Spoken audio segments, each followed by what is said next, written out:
Hello दोस्तों, तो आज हम एक नए लेसन प्लान के साथ दोबारा हाजिर हैं। तो आज का जो हमारा लेसन प्लान होगा वो टॉपिक होगा पाषाण काल। ओके, तो आज का जो हमारा प्लान नंबर है 10 है, टॉपिक है पाषाण काल। जो हमने हिस्ट्री का अभी सीरीज स्टार्ट कर रखा है, तो इसको बनाने के लिए सबसे पहले हमें सामान्य उद्देश्य लिखने होते हैं। जो यहाँ पे सामान्य उद्देश्य मेंशन है, पहला है कि बच्चों में इतिहास विषय के प्रति रुचि जागृत करना, बच्चों में मानसिक शक्तियों का विकास करना, बच्चों को मानव समाज के विकास से अवगत कराना, बच्चों में वैज्ञानिक एवं ऐतिहासिक दृष्टिकोण को विकसित करना। पांचवा पॉइंट है बच्चों की बौद्धिक क्षमता का विकास करना, जिससे वे ऐतिहासिक प्रमाणों की जांच कर सकें। पुनः हम विशिष्ट उद्देश्य लिखेंगे। इसमें मैंने मेंशन कर रखा है बच्चों मानव के विकास क्रम से परिचित होंगे, बच्चे पाषाण काल के बारे में तथा उसके विभाजन के बारे में जानकारी प्राप्त करेंगे। तीसरा पॉइंट है बच्चे पाषाणकालीन औजारों की जानकारी प्राप्त करेंगे। फिर आपका होगा सहायक सामग्री। तो मानव विकास क्रम का चित्र तथा पाषाणकालीन औजारों का चित्र एवं अन्य कक्षा उपयोगी उपकरण, ये वस्तुएं आपको प्लान पढ़ाते समय इसकी आवश्यकता पड़ेगी। फिर होगा पूर्व ज्ञान का। तो बच्चे मनुष्य की मूलभूत आवश्यकताओं की सामान्य जानकारी रखते हैं। पुनः हम परिचयात्मक प्रश्न करेंगे। इसके लिए हमें 3 कॉलम बनाना होगा: क्रम संख्या, छात्रदापक क्रिया और छात्र क्रिया। पहला प्रश्न है कि पृथ्वी पर सबसे जागरूक प्राणी कौन है? आंसर होगा मनुष्य। फिर दूसरा प्रश्न ही अपने उत्तर से बनाएंगे कि मनुष्य की मूलभूत आवश्यकताएं कितनी हैं? तो स्टूडेंट बताएगा 3। तीसरा प्रश्न है कि तीनों मूलभूत आवश्यकताओं का नाम बताइए। ठीक है, तो रोटी, कपड़ा और मकान। तो मकान का उपयोग मनुष्य किस लिए करता है? तो रहने के लिए। पांचवा प्रश्न आपका है कि उस काल का नाम बताइए जब मनुष्य के पास रहने के लिए मकान नहीं होते थे। तो ये समस्यात्मक प्रश्न हो जाएगा, इसको जो आपका जो टॉपिक है वो। ठीक है, तो फिर आपको उद्देश्य कथन लिखने होंगे। तो बच्चों, आज हम लोग पाषाण काल का विस्तृत अध्ययन करेंगे और फिर होगा विकास। तो यहाँ पे आपको क्या करना होगा कि आपका जो भी लेसन प्लान है उसको 2 भागों में विभाजित करना होगा, जैसे कि मैंने कर रखा है। इकाई 1 में पाषाण काल और इकाई 2 में पाषाण काल के प्रकार। फिर हम प्रस्तुतिकरण में आप लिखेंगे इकाई 1 पाषाण काल। इसके लिए फिर हमें विकासात्मक प्रश्न करना होगा, जिसके लिए पूर्व के भांति हमें 3 कॉलम बनाने होंगे: क्रम संख्या, छात्रदापक क्रिया और छात्र क्रिया। पहला प्रश्न है कि मनुष्य को रहने के लिए किस चीज़ की आवश्यकता होती है? तो रहने के लिए मकान की आवश्यकता होती है। कितने वर्षों पहले मनुष्य के पास घर नहीं होते थे? तो ये आपका समस्यात्मक होगा और आप यहाँ से आप अपना एक्सप्लेनेशन जो है, व्याख्या, उसको प्रारंभ करेंगे। तो आपको पुनः 3 कॉलम बनाने होंगे: शिक्षण बिंदु, छात्रदापक क्रिया और सैंपट कार्य का। यहाँ से आपका एक्सप्लेनेशन स्टार्ट होगा। तो मानव और उसके पूर्वजों में मुख्य अंतर यह था कि उसके पूर्वज प्रकृति पर आश्रित थे। पूर्णतः क्या करते हैं?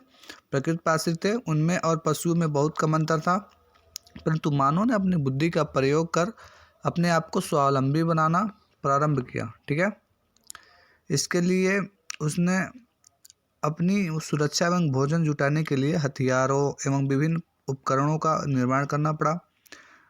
घर हमें जाड़े से, गर्मी से, बारिश से सुरक्षा प्रदान करता है, किंतु लगभग 2 करोड़ वर्ष पहले एक समय ऐसा भी था जब मनुष्य घर बनाना नहीं जानते थे। ठीक है, तो यहाँ पे शॉर्ट में पहला यूनिट जो है वो आपका समाप्त होता है। तो अब क्या करेंगे? मूल्यांकन प्रश्न करेंगे। तो मूल्यांकन प्रश्न में यहाँ पे 2 प्रश्न लिए गए हैं। पहला प्रश्न है कितने वर्ष पहले मनुष्य घर बनाना नहीं जानते थे, और दूसरा प्रश्न है भोजन जुटाने के लिए मनुष्य ने क्या किया। वहाँ से आपको इकाई 2 स्टार्ट होता है, जो है पाषाण काल के भाग। तो यहाँ पे फिर आपको पुनः विकासात्मक प्रश्न करना होंगे, जैसे हमने इकाई 1 में किया था। तो उसके लिए क्रम संख्या, छात्रदापक क्रिया और छात्र क्रिया का कॉलम बनाना होगा। यहाँ पे पहला प्रश्न है कि पाषाण काल में मनुष्य कैसे भोजन एकत्रित करते थे? तो शिकार करके। दूसरा प्रश्न है पाषाण काल के कितने भाग होते हैं? ये समस्यात्मक होगा, जो आप एक्सप्लेन करेंगे। तो यहाँ पे पूर्व के भांति आप पुनः शिक्षण बिंदु, छात्रदापक क्रिया और सैंपट कार्य का कॉलम बनाते हुए अपने टॉपिक को लिखेंगे पाषाण काल के भाग। अब अस्पष्टीकरण यानी आप व्याख्या करेंगे। पाषाण काल को 3 भागों में बांटा गया है। तो कौन कौन से? पूर्व पाषाण काल, दूसरा है मध्य पाषाण काल और तीसरा है नवपाषाण काल।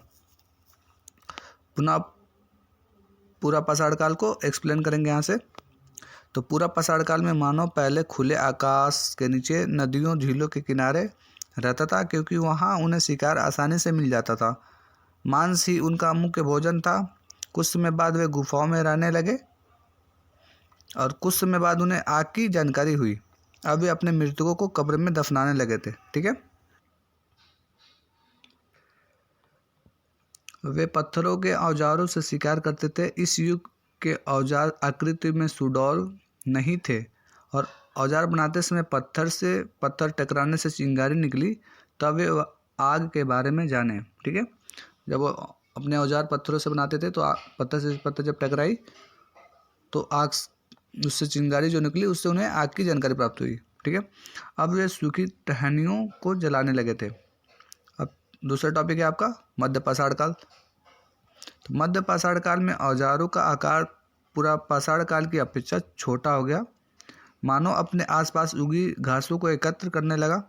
इन घासों में कई आज के अनाजों की पूर्वज थी। इनका उपयोग मानव ने अपने भोजन में किया। अब वे अनाज को इकट्ठा करने लगे। फिर आपका यहाँ से टॉपिक स्टार्ट होगा नवपाषाण काल का। तो पुरातत्वविदों का यह मानना है कि मानव ने जब से भली भांति खेती करना प्रारंभ कर दिया, तभी से नवपाषाण काल प्रारंभ होता है। यह मानव सभ्यता के इतिहास का सबसे बड़ा परिवर्तन है।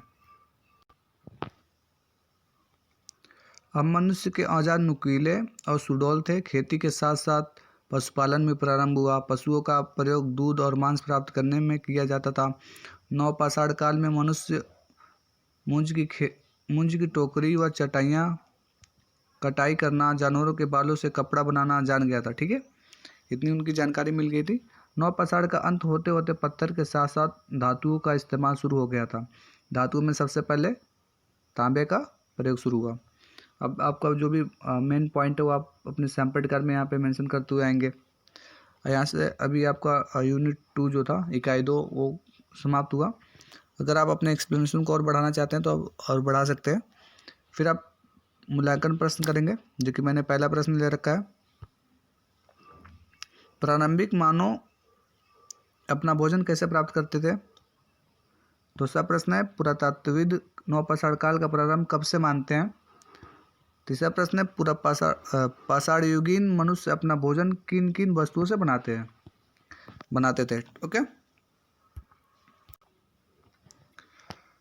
मूल्यांकन प्रश्न के बाद आप पुनरावृत्ति प्रश्न करेंगे। इसके अंतर्गत आपने जो भी अपने पूरे पाठ्य योजना में इकाई 1 और इकाई 2 में जो भी आपने पढ़ाया है, उसमें से आप कोई भी क्वेश्चन करते हुए जो भी आपका छात्र उसका आंसर बताएगा, उसको साथ ही साथ सही आंसर को आप ब्लैक बोर्ड पर लिखते जाएंगे। तो जैसे मैंने पहला प्रश्न ले रखा है, नवपाषाण काल के प्रमुख हथियार कौन से थे? तो छात्र ने बताया कि नवपाषाण काल के प्रमुख हथियार कुल्हाड़ी और हंसिया थी। तो दूसरा प्रश्न हुआ आपका कि सर्वप्रथम किस धातु का प्रयोग किया गया? तो किसी छात्र ने बताया कि सर्वप्रथम तांबा धातु का प्रयोग हुआ। तीसरा प्रश्न है शव के साथ क्या क्या दफनाए जाते थे? तो हुआ आंसर हुआ कि शव के साथ खाने पीने की सामग्री एवं जानवरों को भी दफनाया जाता था। फिर इसके बाद जो आपका नेक्स्ट स्टेप होता है गृह कार्य के लिए आप स्वतंत्र है कि आप अपने छात्रों को क्या देना चाहते हैं। या तो प्रश्न उत्तर दे दीजिए, रिक्त स्थानों की पूर्ति, या फिर सुमेल कीजिए, या मिलान करने के लिए वर्ग बना देंगे। उसमें कोई भी चीज़ों को मिलान करने के लिए अपने टॉपिक से रिलेटेड दे सकते हैं। ठीक है। तो इसके साथ ही आज का जो टॉपिक है हमारा पाषाण काल वो समाप्त होता है। फिर मिलते हैं नेक्स्ट वीडियो में। तब तक के लिए आप अपना ख्याल रखिए, और अगर वीडियो पसंद आए तो आप लाइक और सब्सक्राइब कर दीजिए। धन्यवाद।